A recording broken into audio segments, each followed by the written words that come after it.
Meus caros irmãos, minhas irmãs, povo amado de Deus, hoje a igreja exulta de alegria, porque celebramos a solenidade de Nossa Senhora da Conceição Aparecida, aquela que é a nossa intercessora no céu, aquela que está apontando para o seu Filho a todo momento e dizendo para cada um de nós: fazei tudo o que Ele vos disser. Hoje, o tema da liturgia hoje é a intercessão.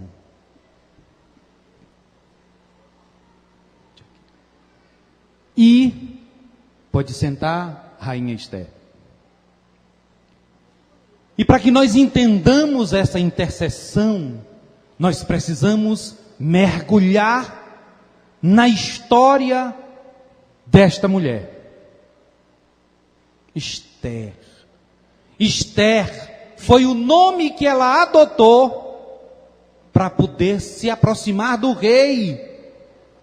O rei Assuero, rei da Pérsia, um dia convocou a sua rainha, chamada Vasti, e a rainha Vasti era muito bela, mas na mesma proporção em que ela era uma mulher bela, ela era uma mulher prepotente, e de forma nenhuma o rei aceitava que quando ele convocasse a rainha para estar ao seu lado, ela se recusasse, e foi exatamente isto que a rainha Vasti fez. Se achou no direito de dizer para o rei: eu não vou, diga para ele que eu não vou. E o rei Assuero, rei da Pérsia, muito revoltado com isso, baniu a rainha Vasti do seu reinado. Baniu, mandou embora, decepcionado com ela.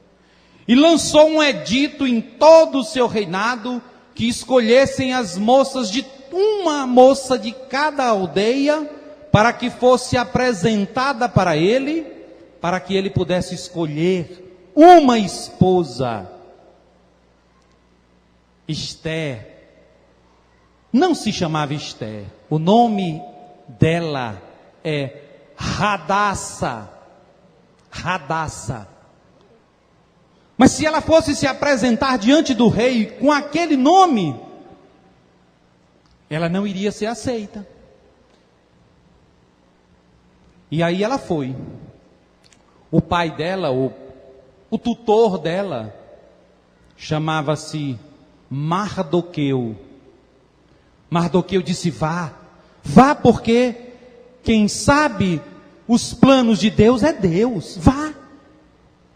E ela, sem querer, uma moça muito humilde, mas de uma beleza única, e ela, sem querer ir, acabou indo, confiando completamente a sua vida nas mãos de Deus.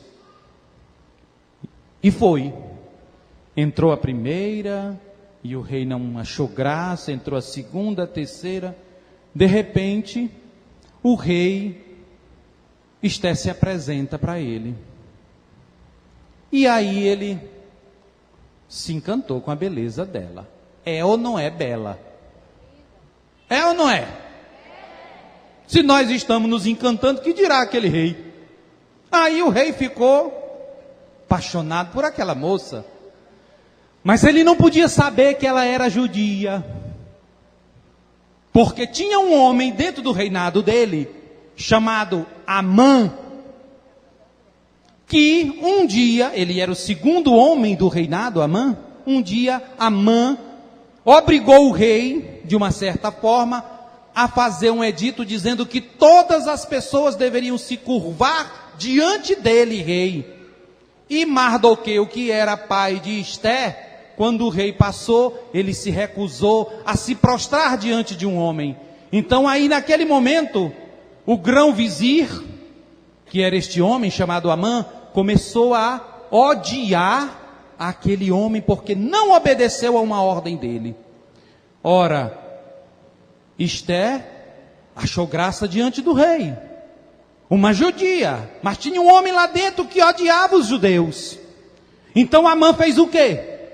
Amã, com muito jeito, fez o rei assinar um edito dizendo que a partir daquele momento, todo o povo judeu ia ser dizimado. Iam todos morrer. Esther era judia, mas o rei não sabia. Mardoqueu, seu pai, vai, e na calada da noite ele chega e conversa com Esther. Minha filha, veja o que você pode fazer.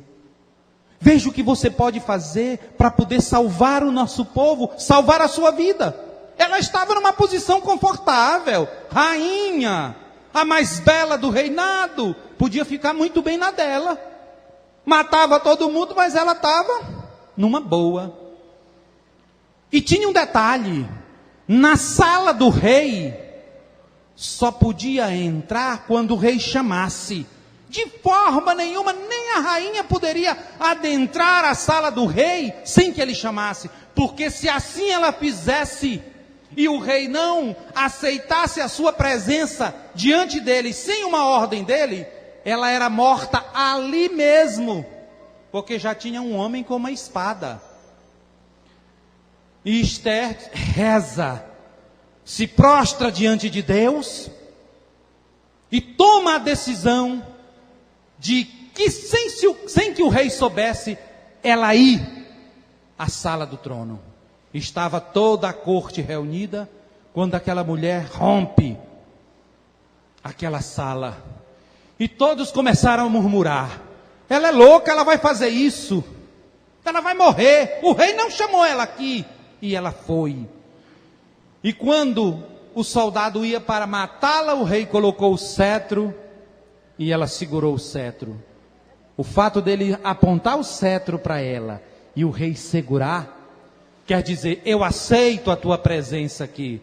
O soldado não tinha outra coisa a fazer do que guardar a sua espada. E aí ele pergunta: mas a que devo a visita da minha bela rainha? Ela disse: eu vim aqui, meu rei, para que tu salves a minha vida e a vida do meu povo. Como? Salvar a tua vida e a vida do teu povo? Sim, meu rei, eu sou judia. E aí tem todo o desenrolar dessa história. Ela convidou o rei para fazer uma ceia na casa dela, e aí ela foi revelando para ele aos poucos quem ela era. E o rei não podia voltar sua palavra atrás, mas ele fez um outro edito dizendo que naquele dia X, os judeus poderiam se defender da morte. Já foi um grande avanço, porque eram para ser todos mortos, sem defesa. E ela conseguiu que o povo pudesse se defender.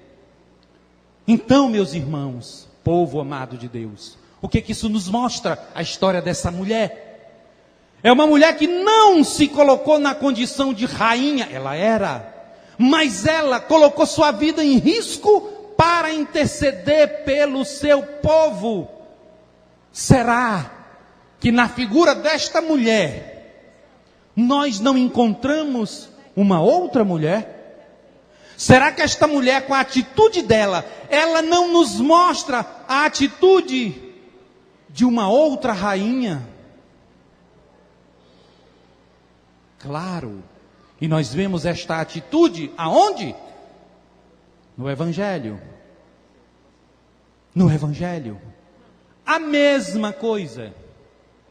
Olha Maria, uma menina pequena, 14 anos, tu vai dar à luz um filho. E tu porás, ele é filho do homem. Mas como que vai acontecer isso? Eu não conheço o homem, não te preocupa. O filho que tu vai esperar é filho do Altíssimo. Naquele momento, José estava fora. José estava fora, não estava em casa não. Imagine, meu irmão, o que é você deixar sua noiva em casa e chegar e encontrar ela grávida, com uma história dessa. O que foi que aconteceu, Maria? Eu estou grávida. Da onde, Maria? Quem foi? Veio um anjo. Ó. Pensou? José poderia, naquele momento ali, repudiar Maria. E o que é que ia acontecer com ela? O que ia acontecer com Maria? Ela ia ser apedrejada em praça pública. Mas Maria não fraquejou, não. Nem por isso ela voltou atrás, nem por isso ela ficou com medo. E nós vamos encontrar Maria ao longo de muitas passagens na Sagrada Escritura, até o ponto de nós nos encontrarmos com ela nas bodas de Caná. Nas bodas de Caná. Ali está acontecendo um casamento. Eu pergunto a vocês, vocês já olharam se naquela leitura aparece uma noiva? Aparece? Aparece o noivo? Aparece quem? Maria e Jesus. Mas ali é um casamento. Então, cadê o noivo e a noiva? Aquele casamento, meus irmãos e minhas irmãs, é do próprio Deus com a sua igreja. Ali Maria representa a igreja de Deus. Ali é o casamento de Deus com a sua igreja. Por isso é que nós não vemos a noiva, porque é ela, a igreja. Por isso é que nós não vemos o noivo, porque é ele, Jesus. E aí, a festa, e não é a festa naquela cultura ali, não é uma festa como a nossa, que eu vou te convidar para o meu aniversário, ou para o meu casamento, é só hoje. Lá não, lá são 7 dias de festa, e tome muito vinho. E tome muito vinho. E aí começou a rolar a festa, e acabou o vinho. E o mestre Sala, vejam bem, essa passagem do Evangelho, ela tem muitos pormenores que nós não podemos deixar passar despercebidos. Terminou o vinho, e alguém vai a Maria e diz para ela, acabou o vinho. Mas por que para ela e não direto para Jesus? Tem muitos que dizem assim, eu podendo pedir as coisas diretamente para Jesus, por que é que eu vou pedir para um terceiro? A prova está bem aqui. Porque naquela festa ali, ninguém foi até ele, não. Foi a quem? A Maria. E aí Maria, imaginemos a cena, meus irmãos. Maria chega para o seu filho e diz, meu filho, acabou o vinho. E aí Jesus dá aquela palavra para Maria que aos nossos olhos parece ser até um pouco rude. Mulher, o que tem entre mim e ti? Quando Jesus usa para a mãe dele esse termo mulher, ele está se referindo à mãe da humanidade. É uma referência a Eva, que Maria também passa a limpo a história de Eva. Eva foi desobediente a Deus. E Maria, faça-se em mim segundo a tua palavra. Então Jesus diz mulher, como se dissesse mãe da humanidade. O que tu queres? O que há entre mim e ti? Acabou o vinho. E Jesus não dá nenhuma resposta. Mas Maria, confiando no seu filho, ela diz, faça tudo o que ele vos disser. Ele não deu a resposta, mas ela confiava plenamente no que ele ia fazer. E aí Maria, assim como a rainha Esther, que prefigura a pessoa de Maria, na intercessão, diante do rei, nas bodas de Caná, é Maria que está diante do rei, é a mesma coisa. E Maria, e Jesus manda que preparassem as talhas. E quando é servido aquele vinho, o mestre Sala estranha. Mas como pode? A gente coloca numa festa, primeiro é a boa bebida, e depois que as pessoas já estão com a cabeça cheia de vinho, a gente começa a botar lá o nacional. Começa a botar aquela mais, ralézinha. E vocês colocam o melhor vinho no final. Mas por que, meus irmãos? Por que o melhor desta festa começa no final? Porque além da intercessão de Maria, nesta passagem do Evangelho, tem algo muito mais profundo, que muitas vezes, pelo grande amor que nós temos por ela, Os nossos olhos às vezes se fecham para a profundidade teológica que tem nesta passagem. O vinho novo é Jesus o Messias. Este vinho novo, esse tempo de fartura, representa a chegada do tempo messiânico. É mais profundo, a intercessão de Maria, importantíssimo para a nossa vida.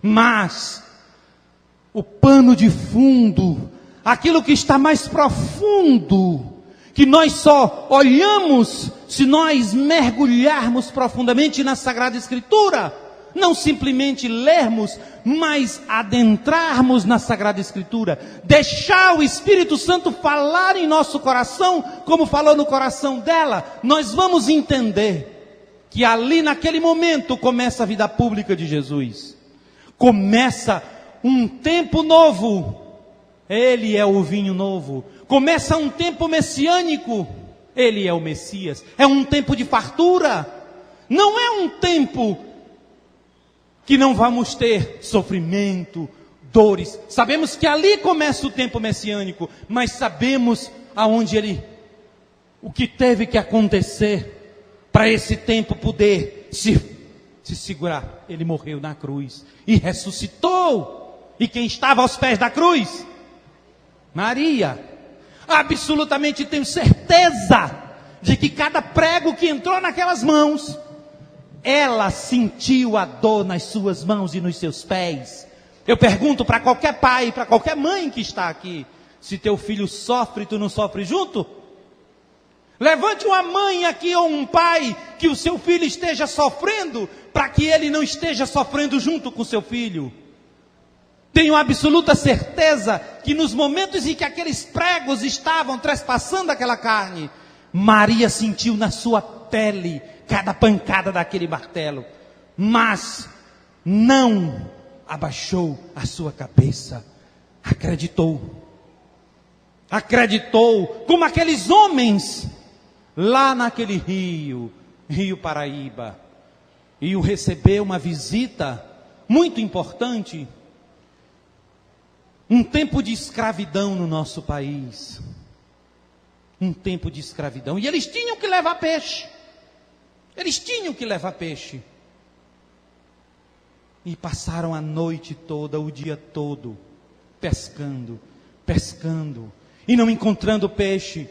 De repente, num volume daquele de água, um dos pescadores, já cansado, diz: vou lançar a rede mais uma vez. Quem sabe, olha para o céu, faz uma oração e lança a sua rede, e sente que a rede tem um peso diferente, não tão pesada como se fossem peixes, mas algo está vindo. É o corpo de uma imagem, é uma santa. Mostra para os outros, mas ninguém sabe, é a santa do lago, é a santa do rio.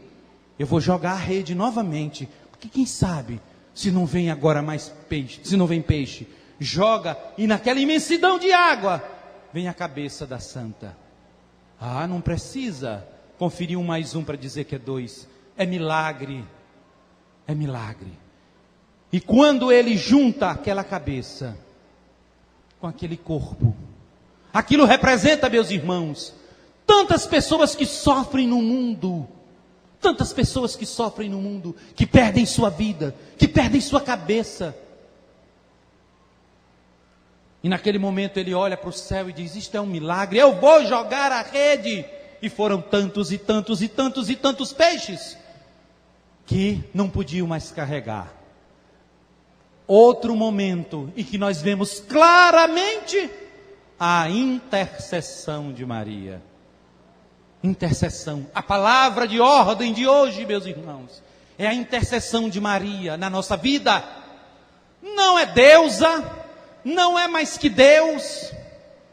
Deus não olhou para a humildade de sua serva porque ela era uma moça bonitinha.